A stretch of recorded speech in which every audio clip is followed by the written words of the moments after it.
പ്രിയപ്പെട്ട ഹാജിമാരെ,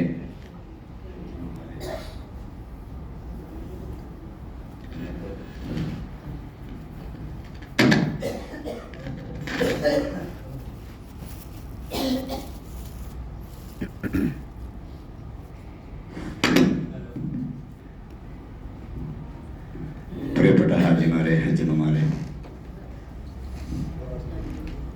അള്ളാഹുവിൻ്റെ അപാരമായ അനുഗ്രഹത്താൽ പരിശുദ്ധ ഹജ്ജ് കർമ്മം പൂർത്തിയാക്കി അതിൻ്റെ സംതൃപ്തിയോടുകൂടിയാണ് നമ്മൾ ഈ വേദിയിൽ ഇരിക്കുന്നത്.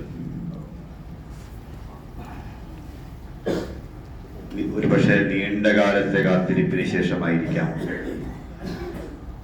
നമ്മൾക്ക് ഇങ്ങനെ ഒരു അവസരം അള്ളാഹു നൽകിയത്. അള്ളാഹു അത് പൂർണ്ണാർത്ഥത്തിൽ തൃപ്തിപ്പെട്ട് മഖബൂലും മബൂറുമായ ഹജ്ജ് ഉംറയാക്കി അള്ളാഹു അത് സ്വീകരിക്കുമാറാകട്ടെ.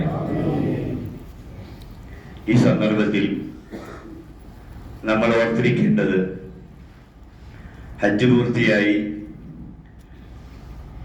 നമ്മൾ ഹജ്ജ് ചെയ്യുന്നതിനേക്കാൾ ബുദ്ധിമുട്ടാണ് ഹജ്ജിന് ശേഷമുള്ള നമ്മുടെ ജീവിതം ക്രമീകരിക്കുക എന്നുള്ളത്.